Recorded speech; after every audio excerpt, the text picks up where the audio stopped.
Hello guys, magandang araw. Kumusta kayo? Kumusta ang December nyo? Welcome sa aking channel. So ngayon, bago kami pumunta sa event, may pipikapin kami ni Michael. Nakikita nyo ba yun? Nagbenta tayo ng dalawang Beta 3 na B118A. Ang nakakuha ay si Aaron ng Mexico, Pampanga. Heto yung picture nila nung pinuntahan nila ako sa bahay. Shout out sa kanila dyan sa Mexico, Pampanga. Ang kukulit ng mga kasama nila. Ang dami nilang pumunta sa bahay kaya nagulat ako. So, ang ipinalit natin ay pinikap nila yung Beta 3 ko noong Monday. So, ngayon ay Monday, tama. Monday ng hapon. Tapos ngayon, Tuesday, December 17. Sa kasamaang palad, isa lang yung nakuha nating stock. Sa 23 pa daw darating yung isa. So, pagtsatsagaan na muna natin yung isa. Pipikapin namin dito sa Victory Drop and Go. Ayun si Michael.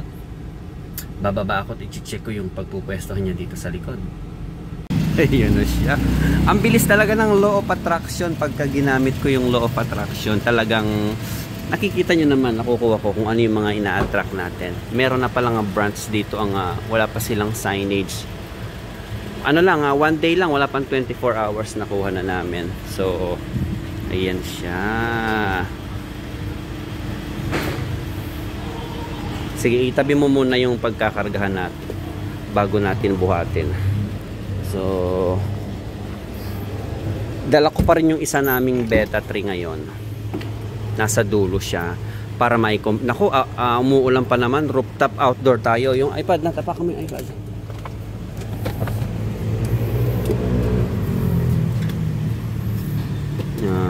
Hopefully magkasya siya. Dito sa may dito kasya dito. Buhatin muna namin, ikarga namin. Bababa ko muna at balikan ko na lang kayo pag nasa venue na kami at umaambon na. 2,000 years later. Nandito uli kami sa Central Reef Park. Ayun na, sa sobrang excited, binuhat na kagad. Nagulat lang ako, ang laki pala niya. Kala mo yung mga dual 18 na magkaharap yung laman. Parang ganun ang sukat niya. Ang laki. Parang pag kinargaan ko ng apat na ganito itong H100, na-occupy na kagad yung kalahati. Shoutout kay Sir Francis, kausap ko siya kanina. Umorder ako ng maliit na mixer sa kanya. Rooftop kami ngayon, medyo maambon. Tabayanan namin kung gaganda ang panahon mamaya. Basic lang ito pero dahil tie up natin sila, lagi tayong kinukuha dito. Pagagandahin ko yung setup nila sa akin mamaya. Since wala namang kaming kasabay na event ngayon, set-up pa namin ng maganda-ganda. Christmas party nila ito ng mga staff ni Central Park Reef. Mag-unload muna kami. Sige, kwentuhan ko na kayo. Baka magtanong bakit ibinenta si B3. Ayaw ko na ba? O sawa na ba ako? Nabigatan na ba ako? Yung bigat given na yun, tinanggap na namin yun. Siguro, gusto ko lang mag-try ng bago. Kasi ito nadinig ko to, na in love talaga ako nung nadinig ko siya. Alam nyo yung pinupwestohan namin sa Beer Fest, 4 na sub ang ginagamit ko doon.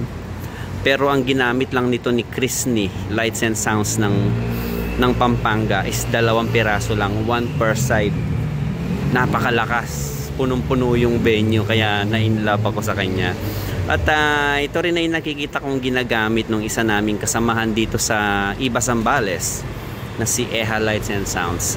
So kaming dalawa pa lang ang may ganito dito sa Zambales. Hopefully maging okay sa amin ito. Pag maganda siya, atin din siyang i-endorso. Siyempre mag-i-endorso tayo pagka mga nagamit na natin siya ng maraming beses sa actual live event. Hindi naman tayo magre-recommend na kung ini-sponsoran tayo, ire-recommend natin. Hindi pwede po yung ganun. Kailangan gamitin muna natin, hindi tayo mapahiya bago natin i-recommend. Okay? Flex 918 ang model nito. Tignan nyo naman. 134 dB. Max SPL. So, ito yung mga specs niya. Hindi naman ako eksperto pagdating sa mga technical. Kami ay nagbabase lamang sa actual na paggamit sa aming tenga at sa iba-ibang application dito sa aming lugar sa Subic.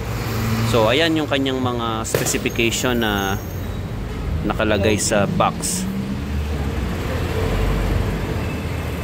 Ang presyo nito ay 37,000 isang piraso. Nabenta ko yung Beta 3 na sub natin for 48,000 ang dalawa.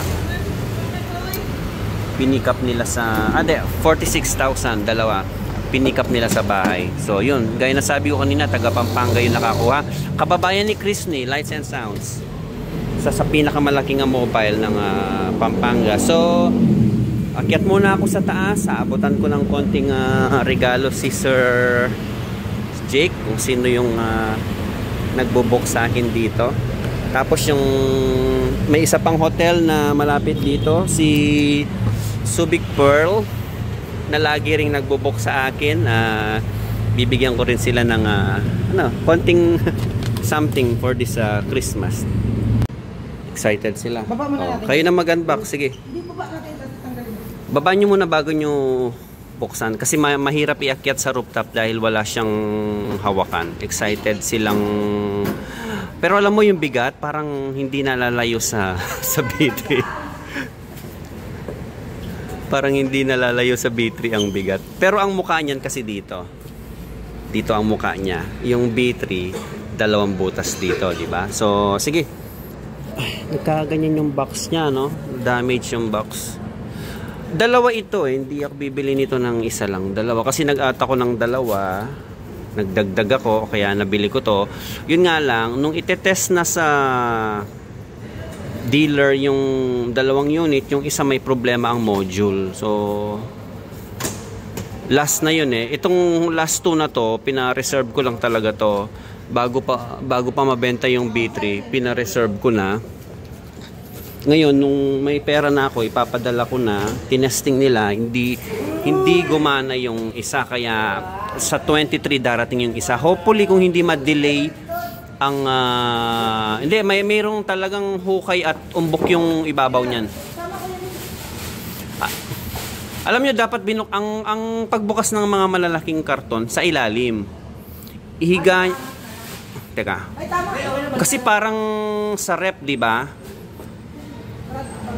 Nasa ilalim ang butas nun, tas yaangat ang karton. Baliktad din siya Hindi, may ganyan din sa ibabaw yan. Okay. Yung logo wala dito kung baliktad. Flip na lang natin ko Sige, baliktarin nyo muna yung ilalim ang buksan nyo.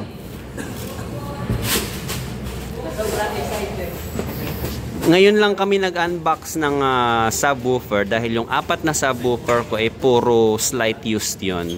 So wala nang kahon kung nabili yun. Tignan mo, tatlo silang nagkakalas, hindi nila. Hindi, tama yan. Hindi sila maganda o gaga. Sige, buksan mo. Sarado mo yan. Yung ilalim ang buksan nyo. Tatawanan nila tayo sa ginagawa nyo. Sige, sarado niyan. Ibaligtad nyo. Buksan nyo yung ilalim. Tapos ibaligtad nyo ulit para iangat nyo yung karton. Titignan ko kung papagawan ko ng padded bag ito or tour case. Pero laki, nalalakihan ako. Pero for sure, mas malakas ang tunog nito. Kasi narinig ko na personal ito. 3 oras kong inupuan ito doon sa pwesto namin sa Beer Fest. Kaya naman na talagang... ang ganda ng ng kanyang power cord. Ang ganda ng power cord niya. Nung pinick-up yung mga B3 sa akin, hindi ko na na-vlog. Nahihiya din ako sa kanila. Ang dami nilang pumunta sa bahay. Nakita nyo naman yung... Yan. Okay yan. Tapos Teka. Saan ang butas ng supot? Nasa side. Sige, okay na yan. Ibaligtad nyo ulit nang nakabukas. Yan. Tayo nyo muna. Tayo, papunta doon. Excited kasi. Wala nang ginagawa Ngayon lang kasi kami nag-unbox ng brand new. First time ko ulit bumili ng brand new na na sub. Pero yung mga audio center ko, mga brand new lahat nabili yun. Oh, dandahan.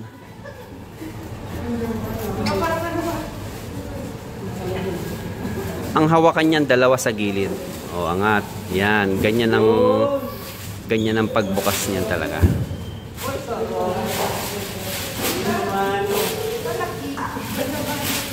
Tanggalin niyo na yung plastic. So, unang sabak outdoor agad. Tapos sa comparison agad tayo sa Beta 3. So, dahil isa lang ito, dala ko yung isang B3, maiko-kumpara natin yon. Teka. Ano ba, mas magaan sa B3? Mas magaan. Ikaw ang sumagot, Bin, kasi ikaw nagbubot ng B3 mag-isa. Mas magaan to, sir. Mas magaan daw siya. Yun ko nga. Konti lang, konting diferensya. Pareho sila, no? So maobliga akong bumili ng ganyang pole ngayon kasi yung naiwang B3 sa akin na isa ganyan din ang pole niya. Ito lang ang napansin ko sa kanya, yung module niya. Medyo hindi siya parang mumurahin ang itsura ng module niya. Pero sa lakas, malakas talaga siya. Nadinig ko na to sa outdoor tumunog. So, ayan ang mga preset niya. Gain. Tapos ang kanyang preset na 1 to 6 ito. Preset 80 Hz, 90 Hz. Preset 3 is 100 Hz. 420, preset 5, and fire. So parang magkasunod ang configuration niya, ganyan. Tapos kung gusto mong i-stock cardioid setup, yung isa nakabaliktad. Okay, so but most of the time ang gagamitin ko dito is preset 2 dahil ito yung gamit ko sa B3. Pero depende titignan natin mamaya, papakinggan natin. Okay? Ground. Ano ang setting nyo dito? I-leave muna natin yan sa off. Okay? Okay. At ang plano ko dito sana, lalagyan ko ng gulong kung padded bag ang gagamitin ko. Para nakatayo na siya lagi, yung bag, disoklob na lang. Tapos tulak mo na kaagad. Ganun ang plano ko dito. Para iwas buhat. Okay? Sige. Check na.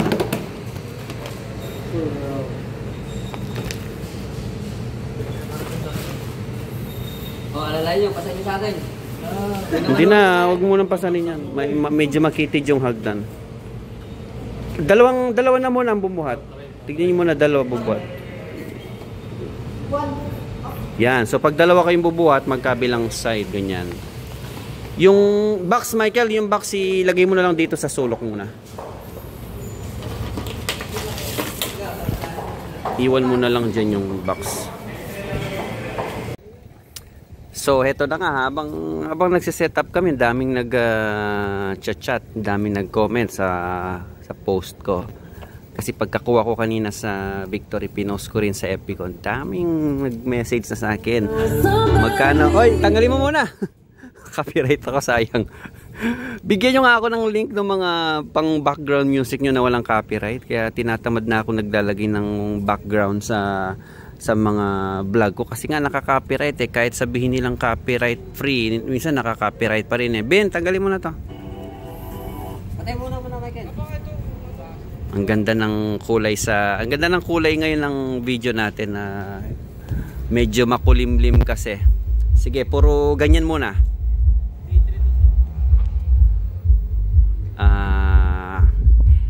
Audio Center SA315 ang gamit ko. Left and right yan. Tapos yung B3 namin nasa aux 5, yung AD na bago nasa aux 6.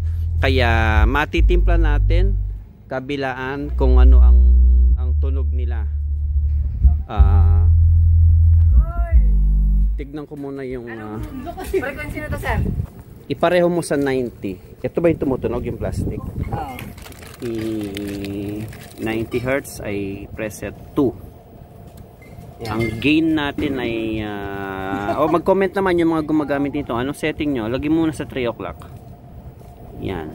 Tapos si B3 3 o'clock din natin. Same 90 Hz 3 o'clock.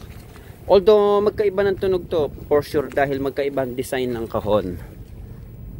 90 Hz pareho. Parehong 3 o'clock. So yan ha, same setting.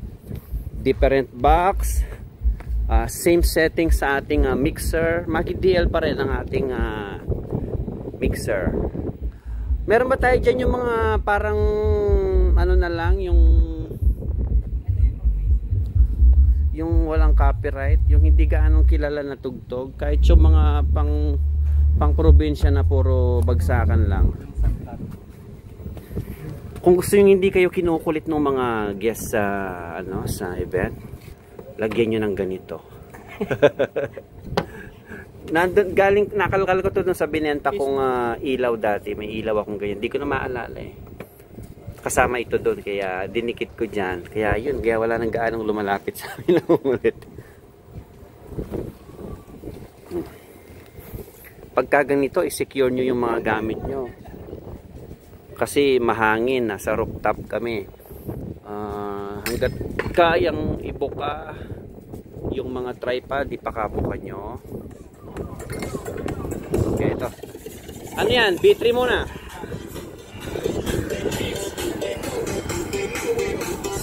B3 muna.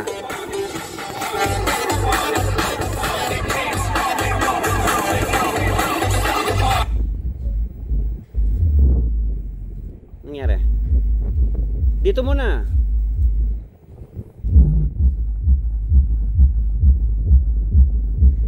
Sige, maintain nyo lang yan. I'm about 8 meters. 8 meters pareho O, lipat tayo sa 80.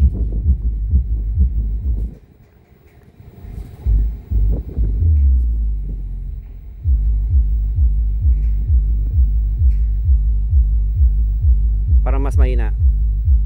Dapat pantay ka lang dyan First time namin mag-comparison kaya pagpapasensyahan nyo muna.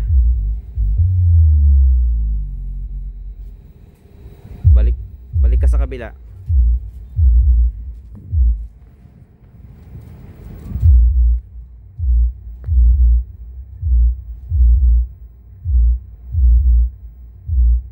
Nangapa si Michael. Ano na nangyari?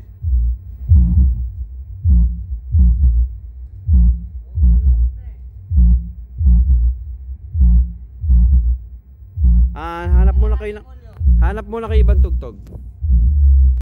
Okay, try natin itong music na tong hindi makapiright. Ang distance ko ay around 6 meters. Naka-zoom lang yung camera. Okay, try natin si AD.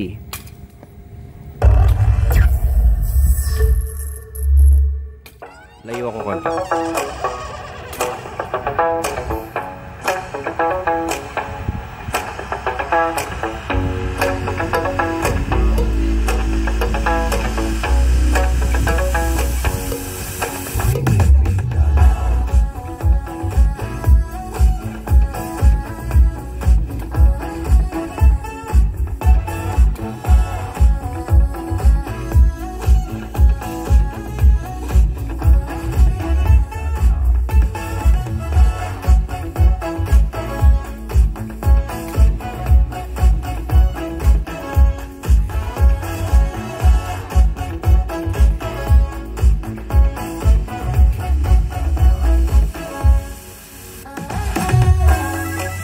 Okay, try naman natin sa B3. Same set, same music,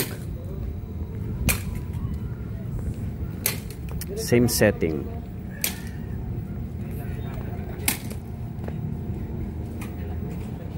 Okay.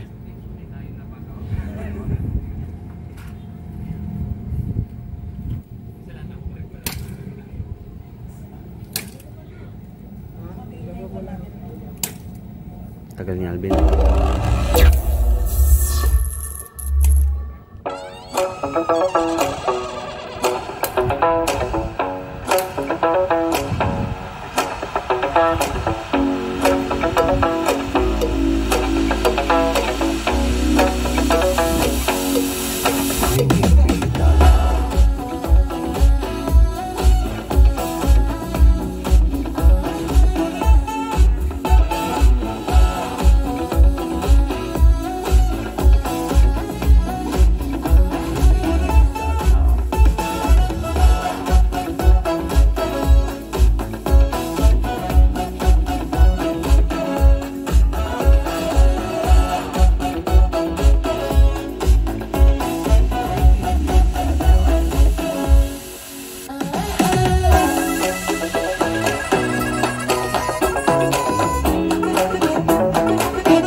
hindi naman nagkakalayo ng tunog eh kung pang basican lang ang setup mo. Pero sa power, mas powerful lang AD.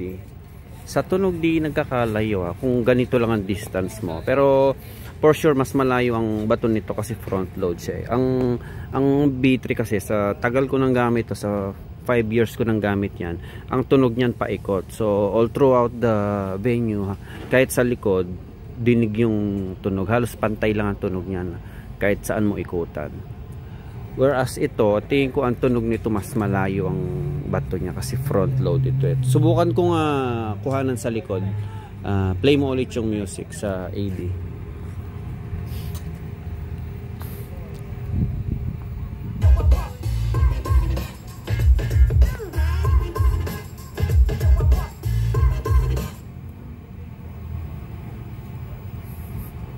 Tagal ni Alvin. Bilisan mo. Nawala yung tugtog mo dati. Nawala yung tugtog.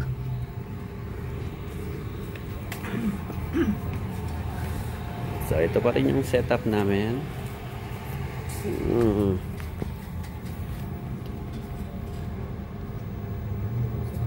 Nag-next ba?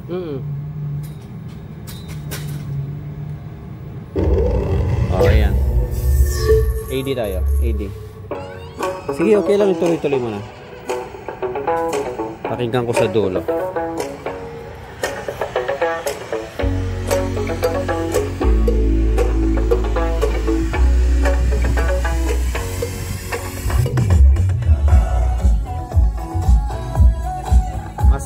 Mas dinig siya sa likod.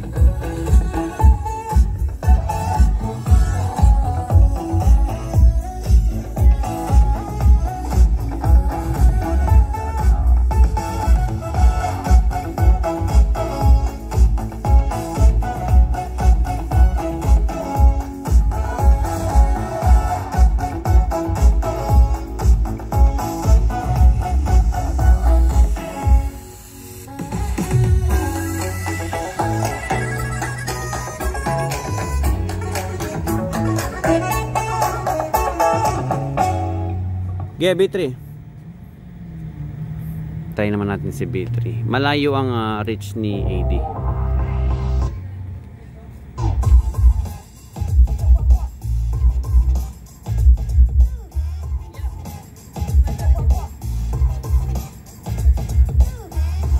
Hindi ko alam kung nakakasunod si Alvin. Parang nangangapa siya. Ano na? Nangangapa si Alvin.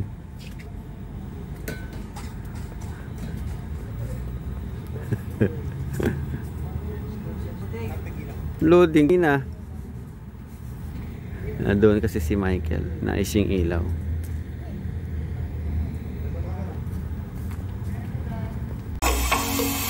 B3.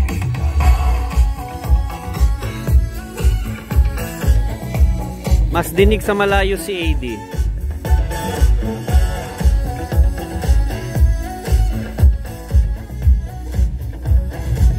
Mas malakas ito. Mas dinig siya sa dulo. Balik natin sa B3.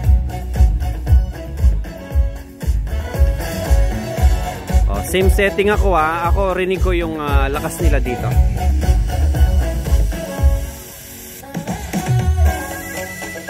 Pero okay yan kung ganitong setup, kahit alin sa dalawa, very good pareho yan. Maganda yan kung siyempre pareho. Kung ano yung nakaset sa kabila, yun din sa kabila. Kaya lang ngayon kasi isa lang talaga yung AD na dumating, kaya ipinaris natin itong isa. Very good siya. First impression, talagang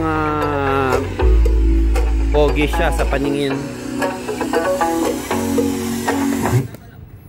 Maganda yung laki, maganda lang, kaya mas boomy siya dahil mas malaki yung kaha niya. Parang Martin Audio yung kanyang dating. Nasa harapan yung woofer. Hindi mo siya makikita dahil doble yung ano niya. Doble yung grill niya. Tapos may parang tukod siya dito sa harap para hindi maidiin masyado. So hindi maalikabukan yung kanyang woofer. Ganda ng logo niya. Tapos yung ibabaw, yan may ganyan. Kaya pag in-stack mo siya, hindi siya basta mahuhulog. Threaded type ang kanyang pole mount, so obligado kong bumili na ng ganito. Yun nga lang, hindi kagaya ni B3 kasi pwede siyang paiga, pwede siyang patayo. Ito talagang ganyan lang ang kanyang orientation. Tapos mas madaling buhatin ito dahil dalawa ang handle niya magkabila. Pantay ang bigat. Si B3, kung dito yung module niya, nakaside kasi yung module ni B3, nandito sa kanto yung bigat. Kaya medyo mahirap siyang buhatin. O kaya naman, nakasanayan na namin. Baka may magtatanong yan, out ko ba yung natirang dalawang B3? Sa ngayon hindi muna, kasi very good naman din ang B3. Parang magandang combination din sila siyempre. Sa akin lang, siguro pagka indoor, maliit ang venue, B3. Pagka medyo mas maluwag ang venue, outdoor, itong gamitin natin. Kasi mas abot sa dulo yung tunog ng front load. Yun kasi pakalat ang tunog niya. Kaya pag indoor, maganda yung B3. Kahit medyo iabante mo siya, kahit medyo mahaba ang venue, kung medyo mahaba ang venue, medyo iabante mo siya kasi dinig naman siya dito sa likod. So ito, first time namin gamitin ngayon, hindi pa ako makakapagbigay ng talagang solidong review para dito. So parang unboxing, first testing, first impression pa lang maibibigay ko ngayon dito sa AD Flex 918. Okay? Presyo nito 37k kay Regine sa Raon. Pero tinulungan tayo ng ating kasamahan sa industriya na si Sir Jerwin. Kontakin nyo siya, pwede niya kayong i-assist sa pagkuha. Maganda sana kung nakatusok na to dito. Kaya lang wala pa akong pole mount na ganito. So later on siguro mag-purchase tayo para mas maganda kung nakatusok siya dyan. Hindi na ako makapagantay dun sa isa pa. Sana hindi na ma-delay sa 23. Yung kasi ang sabi 23 darating yung mga stock nito sa barko. Kaya abangan natin, ang tabayanan natin. Medyo na doble lang ako sa shipping dahil magkasunod na ipinadala, hindi sila magkasabay. Kanino murang magpagawa ng tour case nito malapit sa Zambales, pa-comment naman. Iniisip ko pa kung tour case or padded bag. Kasi kung padded bag, dapat ang pag-stock nito may gulong. Tapos nakatayo siyang ganon. Tapos isusuklob yung padded bag. Then itutulak mo na siya. Pero kung ayaw mong nakaganon, tour case kasi wala siyang gulong. So baka nga tour case ang ipagawa ko nito. Kaya lang ang mahal kasi baka nasa 8k ang tour case nito. Medyo masakit sa bulsa. Kaya yung mga nagpaparenta ng sobrang baba, alam nyo sila talaga hindi nakakapag upgrade ng mga ganito, no? Yung iba may inggit, sasabihin sana all. So ito lang ang masasabi kong ibibigay kong payo, no? Kung alam nyo maganda ang serbisyo nyo, kung alam nyo quality ang mga gamit nyo, presyohan natin ng tama yung ating parenta para naman kahit paano lumalago yung hanap buhay natin. Hindi naman pwede kasi yung parang rotate lang tayo, no? Parang walang nai-improve, walang nababago, walang nakikita, walang sumosobra sa kita kasi nga mababa ang parenta. Kaya hanggang tululaway na lang tayo doon sa mga nakikita nating kapwa nating sound system na medyo nag-i-improve kasi maganda ang presyong na ibibigay nila. Ngayon sasabihin natin yung kompetensya kasi sa lugar namin, Sir Lon, medyo mahigpit. Yung iba talaga nagbibigay ng nasa po yan, nasa diskarte po yan sa marketing, no? Kung mayroong mga ganun talagang parenta na napakababa, let's say below 5,000, isipin nyo magkano yan, 37,000. Ito nasa ganun din, nasa 30 din yan. Magkano yung mga ilaw, 35,000 ang pares, no? Mga kable, ang daming kabling nilalatag dyan. Magkano yung ilaw? Lumilights ko 4,800 ang isa, no? Kwentahin mo lahat yan, napakalaking halaga na naipon ko. Tapos ipaparenta mo ng 5,000 ng isang labasan. magpapasahod ka pa, yung pamasahe nyo pa papunta sa venue kung nagre-renta ka lang ng sasakyan, di ba? Hindi makatarungan yung ganung peso. So ito isang parang panawagan na rin sa mga kasamahan natin sa industriya na ayusin natin yung presyo natin, i-align natin, no? Iangat natin yung industry natin, magtulungan tayo na maiangat yung tamang presyohan ng rentahan sa sound system. Okay, wala namang masama na magsimula sa mga DIY na gamit, mga assemble, okay lang yun, pero gandahan natin ang presyo para naman makapag-upgrade kayo. Kasi kumpara naman sa mga DIY, mas maganda talaga itong mga factory made na talagang dumaan sa mga engineer, pinag-aralan nila yung mga yan ng taon, mga disenyo, nag-trial and error sila. Hindi naman mag-aaral lang mga yan ng matagal kung hindi tama yung gagawin nila. So mas maganda ang tunog, mas madaling i-set up, mas madali ang buhay natin pagka ganun kaysa dun sa mga DIY. Hindi ko kayo dinidiscourage, pero base lang din siyempre yung mga malalaking sound system, ano bang mga ginagamit niyan? Hindi naman gumagamit ng mga DIY yan, di ba? So siyempre mas mga mauunlad sila, mas mga may kaya, mas malaki ang kinikita kasi maganda yung parenta, maganda yung mga gamit. So i-idolize natin sila, pwede natin silang gawing inspiration. Huwag tayong tumulad dun sa mga nagpaparenta ng mababa tapos hanggang ganun na lang ang level nila sa kanilang hanap buhay. So hindi sila mag-grow pagka ganun. Sa mga matatagal ko ng subscriber, nakita nyo naman kung paano ako nagsimula, ilang piraso lang yung gamit ko nung araw. Ngayon kaya ko na mag full band, kabibili lang natin ito. So nakatabi na rin yung fund natin para dun sa isang ganyan, kaya inaantay ko na lang ma-deliver sa 23. Hopefully hindi ma-delay. So siguro maghilamos na muna kami, magpapalit. Ako nakadamit na ako. Pupuntahan ko yung isang venue namin para bukas kasi beach yun, semi full band setup. So yung ibang gamit dito doon namin dadalhin. Yung iba naman si setup na namin sa baba mamaya kasi dalawang event kami. Isa dito sa function nila bukas and then isa doon sa yun banda dyan lang malapit, kaya i-ocular ko. Oh, may ilaw na rin doon, no? Alagang-alaga nila, sa dinamihan nila ng ilaw kasi alaga din kami nila dito. Napakasarap magtrabaho dito sa Central Reef Resort, Central Park Reef Resort. I-search nyo kung gusto nyo mag-tour dito sa Subic, sa Zambales. Naghahanap kayo ng pwedeng pag-stayan. Maganda talaga yung hotel kasi bagong gawa ito, modern. At ang ganda ng tanawin. O yan, parang naging tour na itong vlog ko. Okay? Ayan, may mga tao. May swimming pool sa baba. Sa ground floor may swimming pool din. Tignan nyo naman yung aming shoreline, yung aming beach dito sa Zambales. Puntahan ng Zambales basta sinabing mga beach resort, maliban sa saan pa ba may mga to? Batangas. So ang Zambales kilala talaga sa mahabang shoreline kasi nasa leftmost kami ng Luzon Island. Mahabang stretch ng mga beach yan. Halos lahat ng bayan sa Zambales may mga beach resort. Pero dito sa Barrio Barreto, Olongapo City, isa sa magagandang venue dito ay itong Central Park Reef at yung si Subic Pearl. Ayun lang, halos natatanong mo yung building na yun, si Subic Pearl.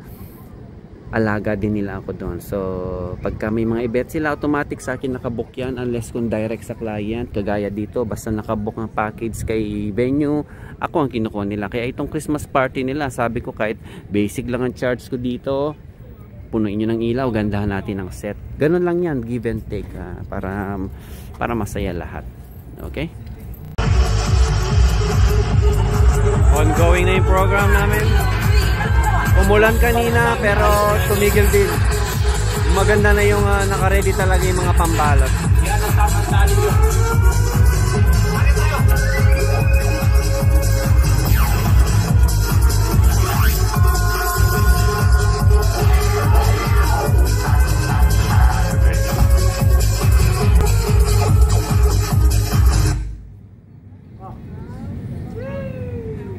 Nawala yung tunog nila.